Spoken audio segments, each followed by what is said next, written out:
देखो, वो घर आने वाला है।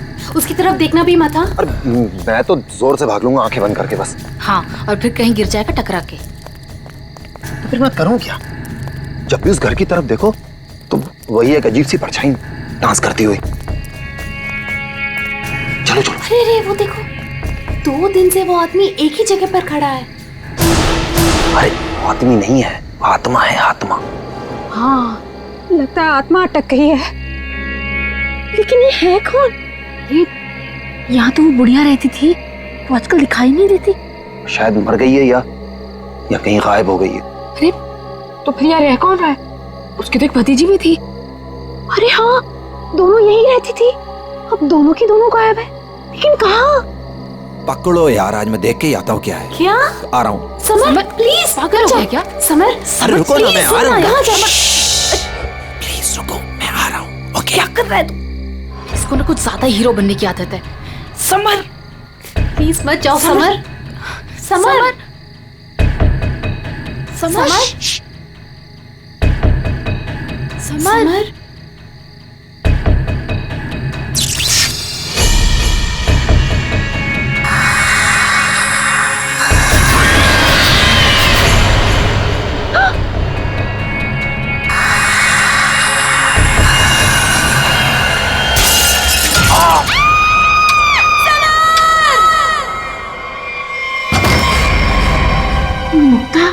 क्या हुआ बेटा? हमने वो गूंज महल वाला रास्ता पकड़ा था और वो बेवकूफ समर वो महल के अंदर चला गया था। अरे पर तुम लोग उस रास्ते गए क्यों? बेटा, सबर तो ठीक है ना? माँ, किसी ने अंदर से उस पे फूलदान फेंक कर मारा। हम लोग भागकर वहां से आ गए। मैंने गिनी और सबर को बोल दिया कि अब से हम उस रास्ते से कभी नहीं जाएंगे। अच्छा किया बेटा, गूंज महल से दूर रहना ही अच्छा है। आ गए? अरे कहाँ दिन भर आवारागर्दी करता फिरता है तू? भैया, घर की हालत देखो क्या हो गई है। माँ की बीमारी की वजह से लोन लेने की नौबत आ गई है। ऐसे फालतू घूमने से अच्छा कोई नौकरी क्यों नहीं ढूंढ लेते? नौकरी मिल गई है मुझे। अच्छा? कौन सी बेटा? कहाँ नौकरी मिली तुझे? भैया, कहाँ मिली है नौकरी? जवाब दो। गूंज महल में। ए, तुझे पता है तू क्या बोल रहा है? अरे गूंज महल में जो बुढ़िया रहती है वो मर चुकी है और उसकी भतीजी का भी कुछ अता पता नहीं है। बेटा, वहां पे तो आत्माएं रहती है और तू ऐसी जगह पे जाके नौकरी करेगा? नहीं नहीं, तुझे वहां जाने की कोई जरूरत नहीं है। नहीं, तू वहां नहीं जाएगा। माँ, वो बुढ़िया मरी नहीं है और उसी की भतीजी को पियानो सिखा रहा हूं मैं। 50,000 रुपए दे रहे महीने के। 50,000?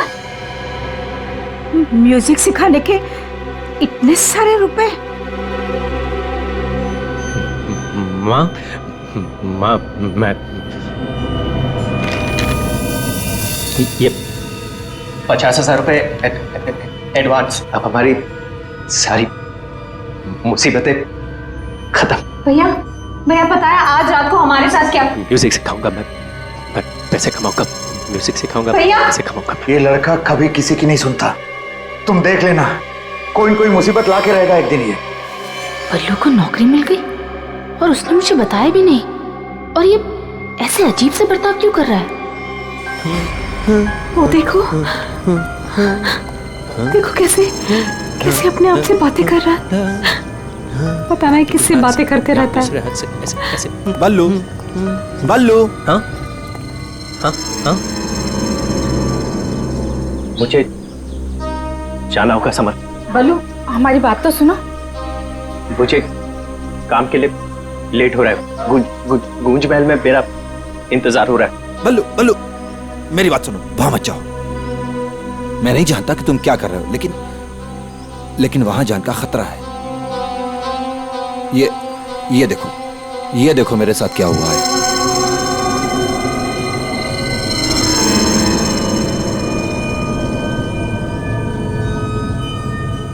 क्या हुआ? कल गूंज महल में एक औरत ने मुझ पर हमला किया। नहीं, ऐसा नहीं हो सकता।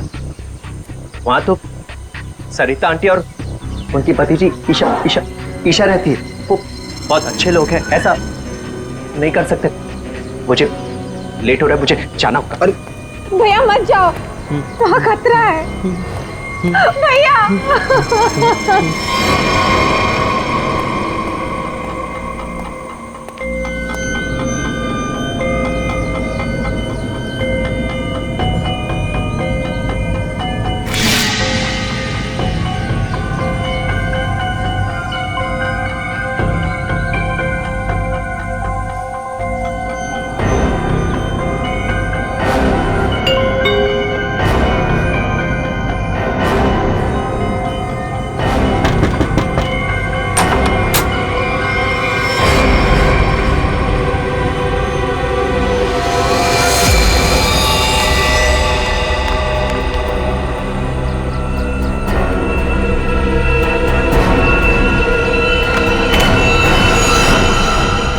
मैंने तो इस लड़के से सारी उम्मीद ही छोड़ दी है।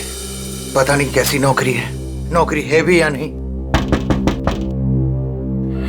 देख, मेरा बेटा आया होगा, देख तो।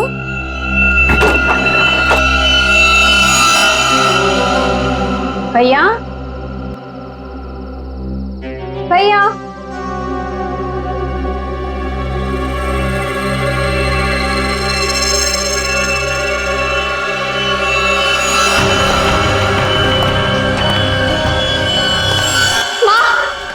कोई यहाँ बल्लू का टिफिन छोड़कर चला गया। मेरे बल्लू को कुछ हुआ तो नहीं ना? अब क्या हुआ? ये क्या? कौन? अरे कौन जल्दी खोलो।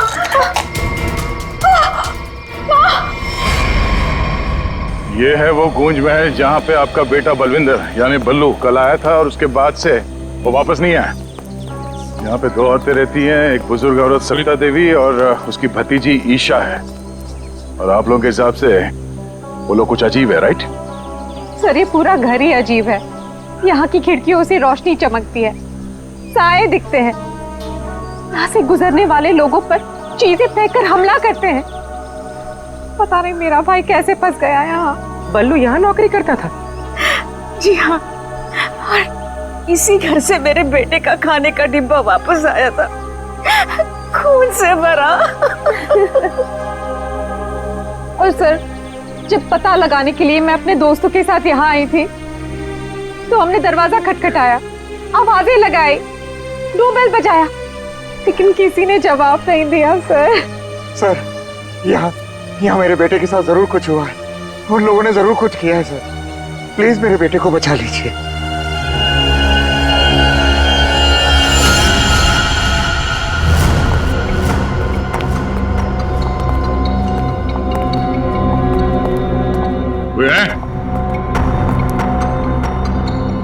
क्या तो कोई दिख नहीं रहा? आत्मा कहाँ दिखाई देती है सर, सीधी अटैक करती है। सर यहाँ पर बल्लू, सरिता और ईशा, इनमें से कोई होना ही चाहिए। सरिता जी हैं भी या नहीं किसी को कुछ नहीं पता सर। लोग तो यहाँ तक कह रहे हैं कि सरिता जी की मौत हो चुकी है। यहाँ हुआ तो है कुछ।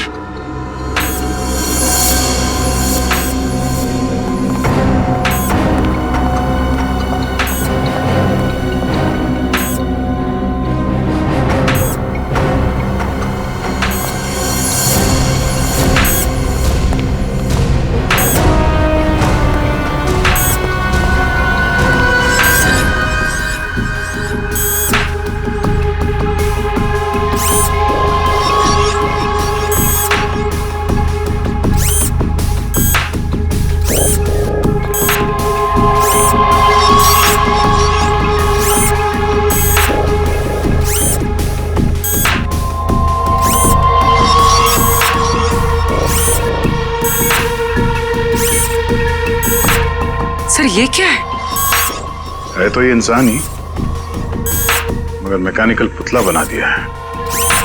खुद ताली बजा रहा है।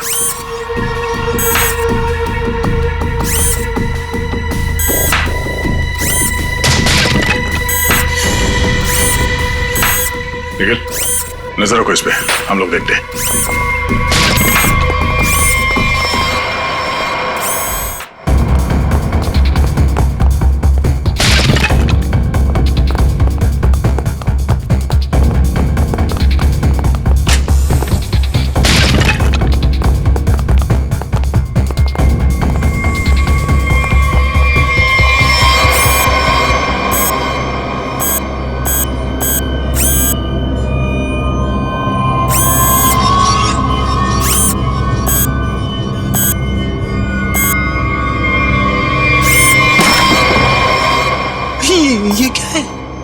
रोबोट जैसा कुछ है। इसके एक्शंस और मूवमेंट्स देखो कितने मैकेनिकल है।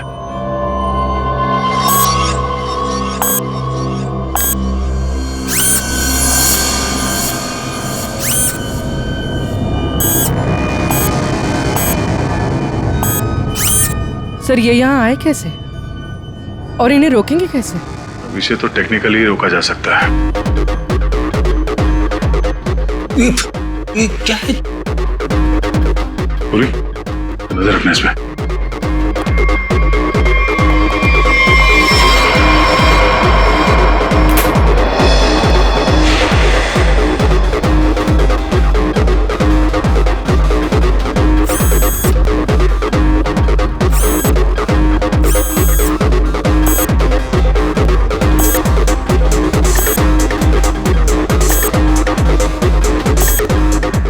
तीन यंत्र मानो, सब लोग अपने मूवमेंट्स ऐसे ही दोहरा रहे हैं। कौन है ये लोग और इन लोगों के साथ ऐसा किसने किया?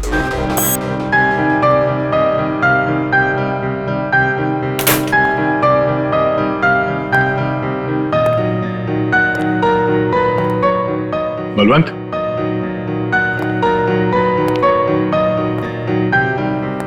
बल्लू, बल्लू,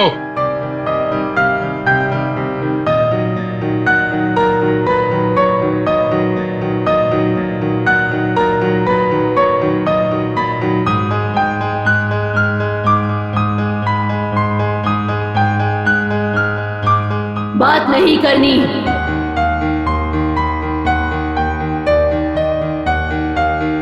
क्या हो गया तुम्हें?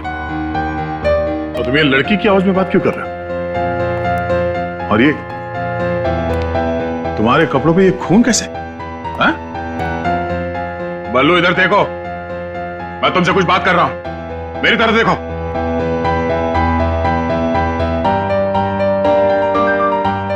मैंने कहा ना, बात नहीं करनी। पियानो बजाते वक्त मैं किसी से बात नहीं करती। मुझे गुस्सा आता है और फिर मैं सबको मार देती हूँ, मार देती हूँ।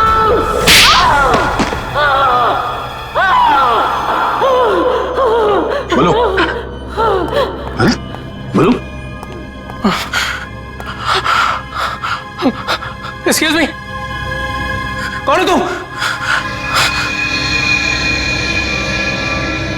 तुम कौन हो? हाथ ऊपर। देखिए आप गोली मत चलाना, गोली मत चलाना। ये मेरा ही घर है, आप गोली मत चलाना, मारना मत मुझे आप प्लीज। तुम्हारा घर है ये? हाँ, ये मेरा घर है। क्या खेल खेल रहे हो तुम यहाँ? हाँ? और तुम्हारे घर में ये सब लोग कौन है?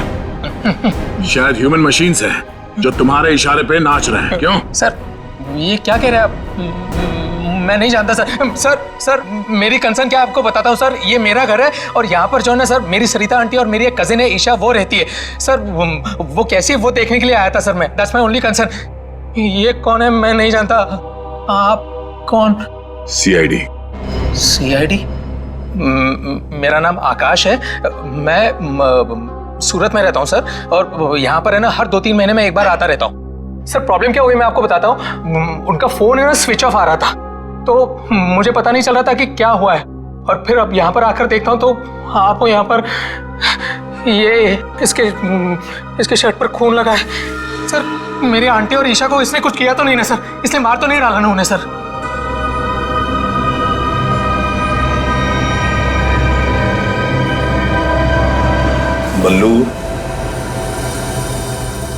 बल्लू, तुम सुन रहे हो? मैं तुमसे बात कर रहा हूं। हाँ, अब मुझसे कुछ पूछ रहे हैं? हाँ। क्या हुआ? बल्लू, हमें बताओ, तुम गूंज महल गए थे ना, तब तुम्हारे साथ क्या हुआ? क्या हुआ तुम्हारे साथ? कुछ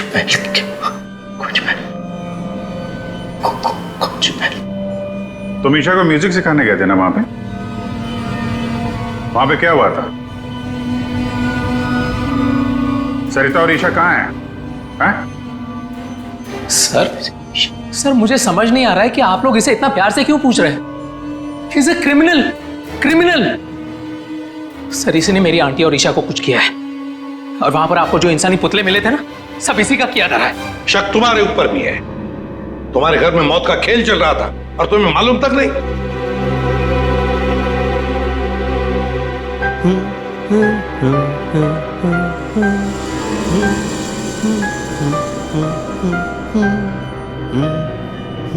सचिन, वो फोटोग्राफ दिखाओ।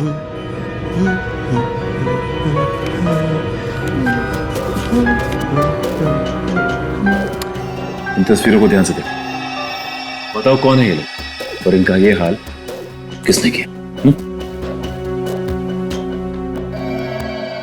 ये सब लोग जिंदा है, जिंदा है। ये लोग तुम्हें जिंदा लग रहे हैं? हाँ हाँ, जिंदा जिंदा। मुझे बताया गया था कि ये रिश्तेदार हैं और म्यूजिक सुन रहे। ये झूठ बोल रहा है सर, इनमें से कोई मेरा रिश्तेदार नहीं है। सर ये ड्रामा कर रहा है, सबको मार दिया और अब क्या बकवास कर रही है? तुम्हें चाय के लिए कहा था ना, चाय किधर है? हाँ? ये ईशा कुछ बोल क्यों नहीं रही? ये अकेला क्यों ताली बजा रहा है? हाँ? मम्मी को बोल देता हूं, रुकूं या भाग जाऊं? कितना बड़ा और डरावना घर है। सर आप मेरी बात सुनिए सर, ये पूरा का पूरा पागल हो चुका है। He's a psycho killer। Bablu क्या हुआ था कल जब तुम ईशा को म्यूजिक सिखाने गए थे? कुछ याद है वहां पे क्या हुआ था? हा? क्या हुआ था वहां पे? वहां पे चाय चाय पिलाई थी उसने। हाँ बराबर, चाय चाय चाय। तो फिर ईशा कहाँ गई? बल्लू, बल्लू, किसका खून था तुम्हारे कपड़ों पर? हाँ? फिर दया पर हमला क्यों किया तुमने? कपड़े, अरे मेरे कपड़े बदल गए। मेरे कपड़ों पे खून था, खून था कपड़ों पे। खूनी के कपड़े पे खून ही होता है। एक मिनट, आप जरा उधर चलो। चुप रहिए, पीछे बोलिए मत। चाय लेके आओ। ईशा को बोल क्यों नहीं? ये आदमी तो किसी भी सवाल का जवाब ठीक ठीक दे नहीं रहा।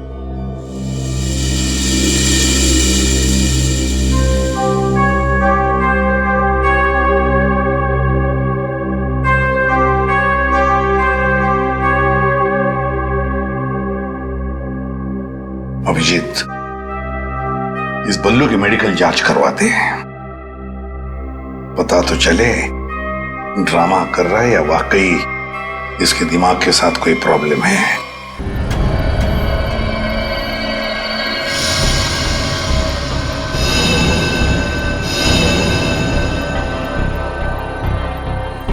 बल्लू की कमीज पर एक लड़की का खून लगा हुआ। इस कमीज पर जो खून लगा है लड़की का है, ये मैंने पता लगा लिया है। ये रही उसकी डीएनए रिपोर्ट। अब मैं आपसे सिर्फ ये जानना चाहता हूं कि ये जो लड़की मरी है ये कौन है और इसे किसने मारा? इसे आपने मारा है? नहीं? या फिर इसे आपने मारा? नहीं? या फिर इसे तुमने मारा?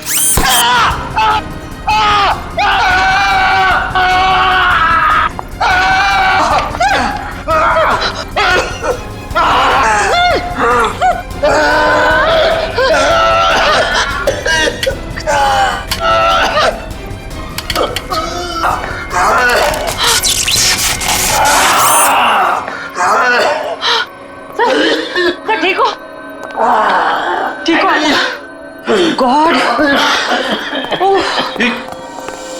क्या हुआ? सर इस पुतले के हाथों में सर की गर्दन अटक गई थी। बहुत जल्दी छूट गए। हाँ, छोड़ दिया, बहुत जल्दी छोड़ दिया, क्योंकि ये पुतले ना तो मशीन है, ना ये पुतले पूरी तरह से इंसान है। तो फिर ये कि ये टैक्सीडर्मी और रोबोटिक का मिला जुला रूप है। सर, ये टैक्सीडर्मी और रोबोटिक्स क्या होता है? पंकज, टैक्सीडर्मी एक कला है जिसमें जानवरों की खाल को एक खास किस्म के केमिकल में प्रिजर्व करके उनमें भूसा भर करके उनको एक आकार दिया जाता है। इन तीनों के साथ भी ऐसा ही किया गया है। इंसान की खाल को केमिकल में प्रिजर्व करके लकड़ी के पुतलों पर चढ़ाया गया है। लेकिन सर, ये सब करना तो गैर कानूनी। उन्हीं गैर कानूनी काम ही तो करता है। यार सालुंखे, ये इंसान तो नहीं है, फिर भी ये ताली कैसे बजाते हैं, हमला कैसे करते हैं?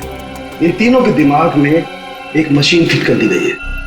इसका कंट्रोल खूनी के हाथ में, और खूनी ने उस मशीन के जरिए इनके चारों तरफ एक खास घेरा निश्चित कर दिया है। कोई भी इंसान उस घेरे के अंदर आकर के कोई मूवमेंट करता है, ये चालू हो जाते हैं, अपना काम करने लगते हैं। एक्टिव हम लोग भी तो आसपास घूम रहे हैं डॉक्टर साहब। नहीं, इन तीनों की मशीन को मैंने डीएक्टिवेट कर दिया था। वहां उस पीछे वाले में कुछ गलती रह गई। अब बॉस, और ये एक्टिविटी इनकी मेमोरी में पहले से फिट है। और इतना ही नहीं बॉस, इनके अंदर और भी बहुत कुछ है। आओ दिखाता हूं। ये देखो, लकड़ी का बुरादा, कॉटन और उसके ऊपर इंसान की चमड़ी। बनाने वाले ने तो बना दिया बॉस, लेकिन वो भूल गया कि इंसान की चमड़ी में और जानवर की चमड़ी में एक खास फर्क होता है।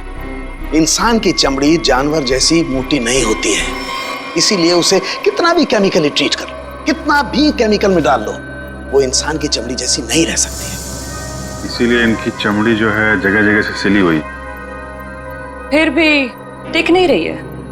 और दूसरी बात, ये सारी चमड़ियां ज्यादा पुरानी नहीं है, बस कुछ ही दिन पहले इन्हें मारकर निकाला गया है। पर उस घर का तो कोना कोना छान मारा गया था, एक भी ऐसी लाश नहीं मिली जिसकी खाल उधेड़ दी गई हो। वो कहीं और बनाता है ये ह्यूमनॉइड, अपने घर पर नहीं। तीनों की कोई मिसिंग रिपोर्ट नहीं है, कोई आईडी वगैरह नहीं मिली। है कौन ये लोग? तारिका जी, ये जो कपड़े पहने थे इन लोगों ने, उनसे कुछ पता चला आपको? कुछ खास नहीं, तीनों के कपड़े से बस एक लेबल मिला है, किसी टीएल टेलर का लेबल है। TL Taylor?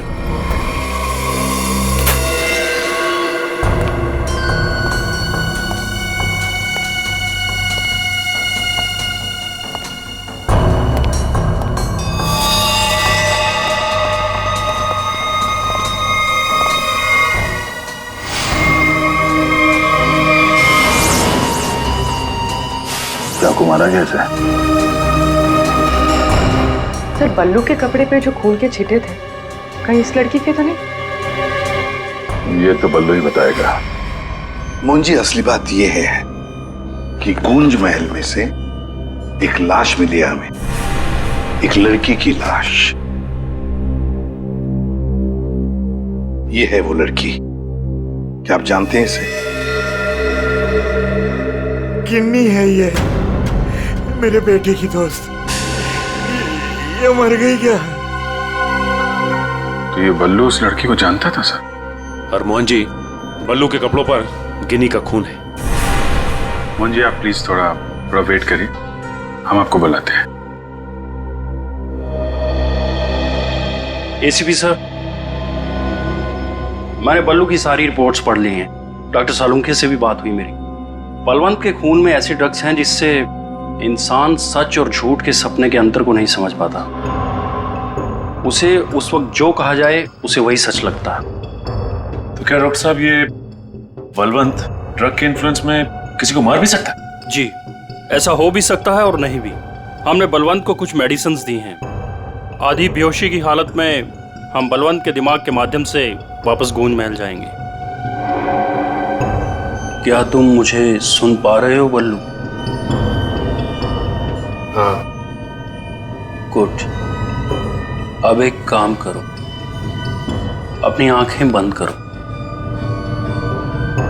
और ठीक उसी तरह वापस गूंज महल जाओ जैसे तुम पहली बार गए थे। बोलो ईशा, क्यों बुलाया? वो मेरे पास एक नौकरी है तुम्हारे लिए, करोगे? नौकरी? हाँ, तुम म्यूजिशियन हो ना, पियानो बजाते हो, मैं जानती हूँ। मैं तुम्हें 50,000 रुपए दूंगी। 50,000? हाँ, अब तुम यहाँ बैठो, कहीं जाना मत, मैं तुम्हारे लिए चाय बना के लाती हूँ, ठीक है? यही बैठना। चाय नहीं चाहिए ईशा, सुनो, ये 50,000 की नौकरी कर लूं? कर लेता हूं, पैसे अच्छे हैं, उससे माँ का इलाज भी हो जाएगा। लेकिन ये ईशा मुझे कुछ बताने वाली थी उस दिन, कुछ बोल नहीं रही, पता नहीं क्या हुआ ऐसे। और ये घर भी थोड़ा सा अजीब लग रहा है, कहीं ईशा कोई मुसीबत में तो नहीं है?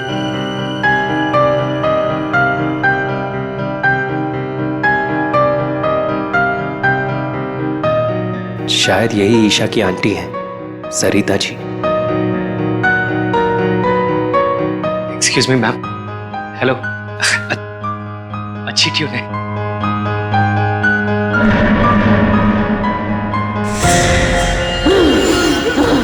नहीं छोड़ूंगी। छोड़ो। किसी को नहीं छोड़ूंगी। छोड़ो। अरे क्या कर रहे हो? बोलो। नहीं छोड़ूंगी। संभालो उसे, मार डालेगा वो डॉक्टर को। नहीं छोड़ूंगी। संभालिए आप इसे। नहीं छोड़ूंगी। बैठो। बल्लू, ये लड़की की आवाज में क्यों छोड़ो मुझे। छोड़ो मुझे। डॉक्टर साहब। नहीं छोड़ूंगी। पकड़िए आप इसे। किसी को नहीं छोड़ूंगी।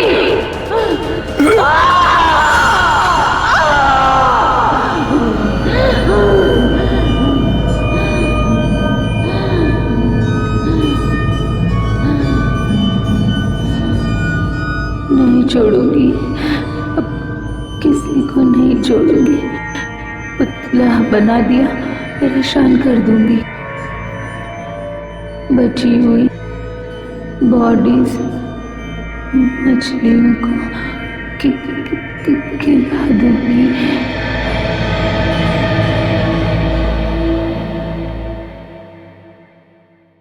डॉक्टर साहब, क्या हुआ क्या है इसे? हाँ? ये से अचानक से औरत की आवाज में क्यों बात करता है? जब तक बल्लू पियानो तक नहीं पहुंचा था तब तक ये ठीक था, लेकिन जैसे ही इसके दिमाग में पियानो की आवाज सुनाई दी, ये कोई और बन गया। आपके कहने का मतलब है कि पियानो की आवाज सुनते ही ये बल्लू अपने आप को खूनी औरत समझने लगता है। मतलब ये किसी के वश में है, किसी ने हिप्नोटाइज किया है इसे। क्या लगता है आपको डॉक्टर साहब? हाँ, ये टेलर्स का पता चल गया सर, जिसने तीनों मानव मशीन के लिए कपड़े बनाए थे सर। अच्छा, टीएल टेलर्स।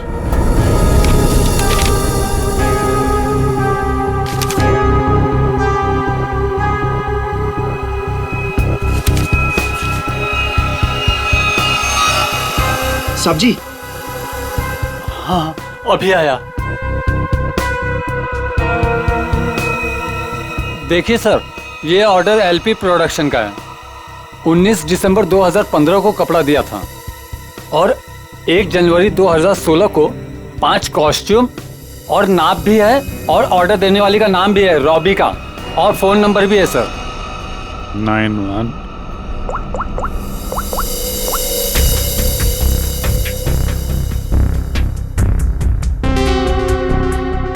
सर, फोन बंद है। कोई बात नहीं, इस फोन की लास्ट लोकेशन ट्रेस करो और कुंडली निकालो इस रॉबिका की। सर। हाँ साड़ू के साहब। अभिजीत, इन ह्यूमनॉइड्स में हमें भूसे के साथ साथ 2 और खास चीजें मिली हैं। एक तो एक खास कागज के टुकड़े, ऐसा कागज जिस पर न्यूज छपती है, अखबार में काम आने वाला कागज, और दूसरा समुद्र के नमक के कुछ अंश। Thank you very much Salom का सर। क्या हो सर? एक कारखाना ढूंढो जहां पे अखबार को छापने का कागज बनता और वो जगह समंदर के करीब हो।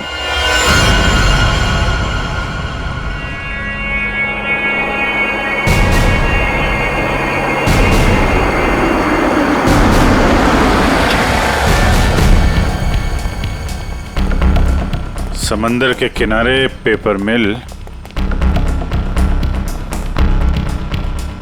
और वो भी बंद पड़ी हुई।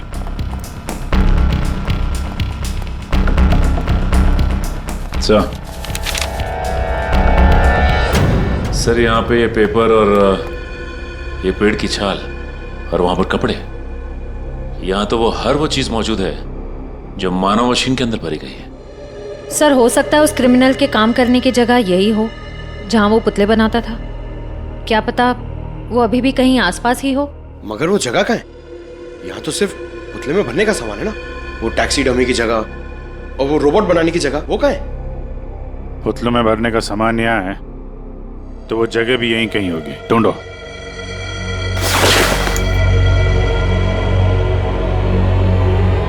सर!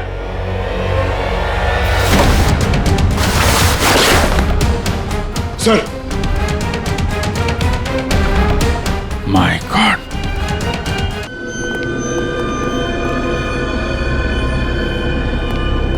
तो ये वो जगह है जहां पे ह्यूमन मशीन बनाई जा रही है।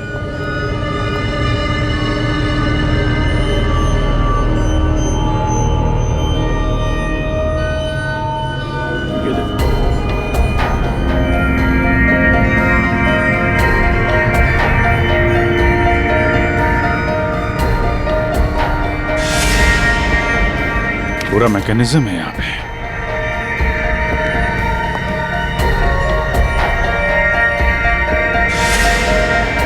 सर! हाँ? सरिता जी का robo. Oh no.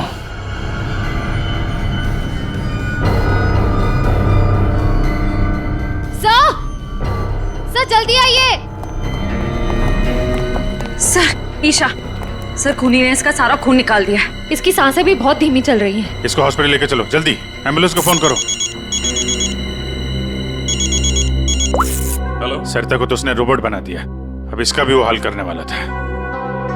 Sir Rubika की लोकेशन का पता चल गया। आज तो हद हो गई। कब से वैनिटी का इंतजार कर रही हूँ। कोई मुझे सीन समझाएगा या फिर मैं पैकअप अनाउंस कर दूं। काजल, काजल कहाँ हो तुम? नहीं चाहिए मुझे काजल। सॉरी रोबिका मैडम, एक्चुअली वो स्क्रिप्ट में थोड़ा सा चेंज हुआ है। व्हाट? सीन में चेंज हुआ है? लास्ट मिनट में डायलॉग्स कैसे याद करूंगी? एनीवे, स्क्रिप्ट दो। मैम एक्चुअली जो सीन होने वाला है ना, वो स्क्रिप्ट आपके को स्टार के पास है। How can you do this? तुमने स्क्रिप्ट मुझसे पहले को स्टार को दे दी। तुम जानती हो ना मैं कौन हूँ। शो क्विट कर दूंगी 1 मिनट में। टीआरपी नीचे और शो बंद। बोलो क्विट करूं? एनीवे, कहाँ है वो को स्टार? मैम वहाँ आपका नया को स्टार आपका वेट कर रहा है। ओके, अभी मजा चखाती हूँ उसको।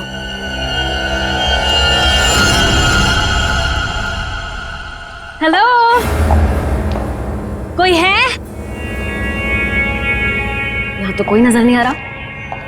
हेलो, कोई है यहाँ पर? हेलो, हेलो, कोई है? पता नहीं ये काजल भी ना यहाँ क्यों भेज दिया मुझे।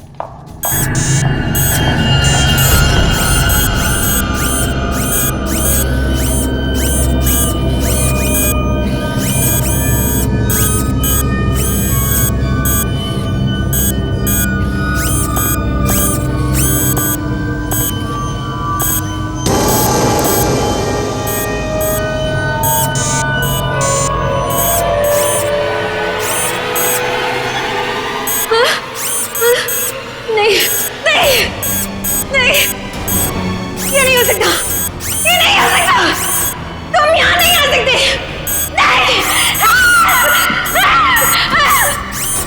Hello miss Rubika.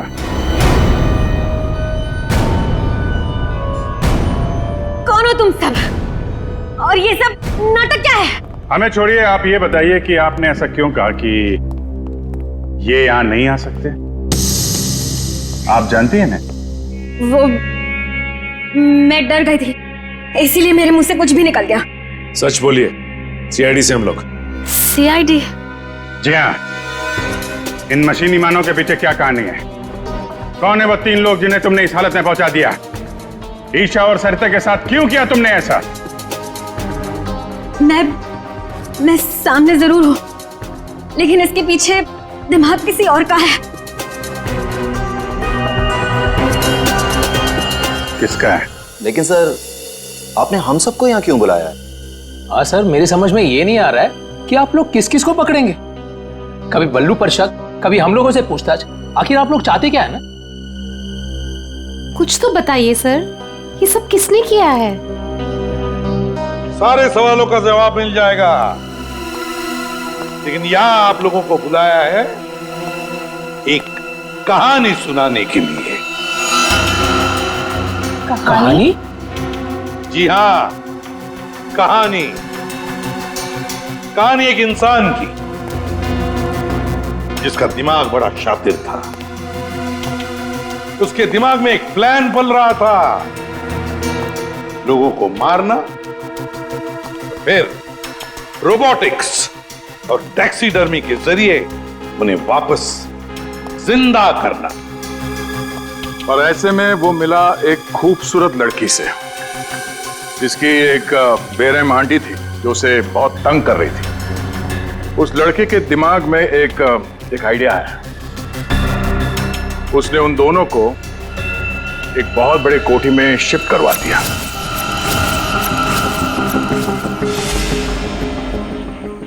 Thank you so much. और फिर उस लड़के ने उस सुंदर सी लड़की को पहला झटका दे ही दिया। लड़की की आंटी बन गई इस लड़के का पहला कामयाब आविष्कार।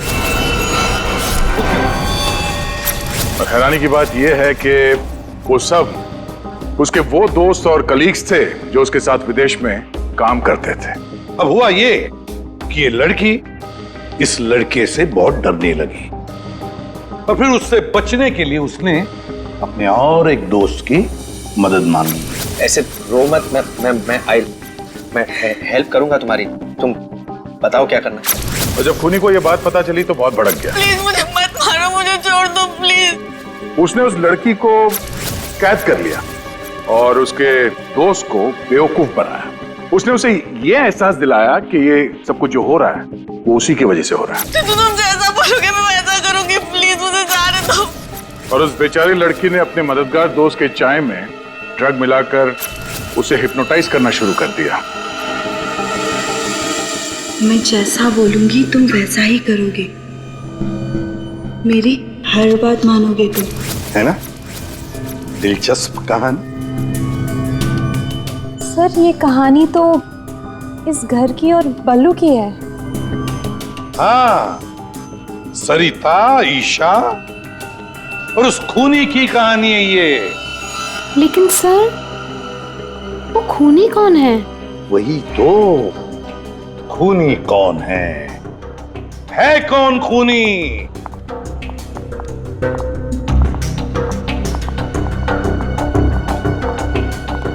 कहां फंसा दिया तुमने मुझे? तुमने तो कहा था कि ये कोई एक्सपेरिमेंट है, तुमने तो खून ही कर डाले। ये सब तुमने किया समर? हाँ, ये सब मैंने किया, और ये सब मैंने किसी और वजह से नहीं। ये सब मैंने सिर्फ इसलिए किया क्योंकि मैं चाहता हूं कि साइंस की दुनिया में मेरा नाम सुनहरे अक्षरों में लिखा जाए, और कि मेरे इतने बड़े एक्सपेरिमेंट को वो लड़की, वो ईशा बर्बाद कर देना चाहती थी, और इसके लिए उसने उस बल्लू से मदद भी मांगी। और तुमने बल्लू के चाय में वो ड्रग मिलाकर उसके दिमाग में ये बात बिठा दी कि वो एक औरत है और उसे लोगों को मारना है, और उसके लिए ट्रिगर थी पियानो की वो धुन। बल्लू को लगभग मेरा पूरा राज पता चल चुका था, ठीक है? और गिन्नी को पड़ी हुई थी बल्लू को बचाने की। तो अपने एक्सपेरिमेंट को बचाने के लिए मुझे को दोनों को मारना ही था। और आप बताइए, अब जो लोग मर चुके हैं उनका असली कातिल भी तो चाहिए ना लोगों को। बस इसीलिए मैंने बल्लू को फंसा दिया और गिन्नी को मार दिया। साइंस की दुनिया में अपना नाम सुनहरे अक्षरों में देखना चाहते थे तुम। दिमाग तो था, है, पर क्या करें, विकृत है, विकृत। अपने इस घटिया एक्सपेरिमेंट के लिए न जाने कितने मासूम लोगों की जानें ली तुमने। तुम्हें जीने का कोई हक ही नहीं है। फांसी होगी तुम्हें, फांसी।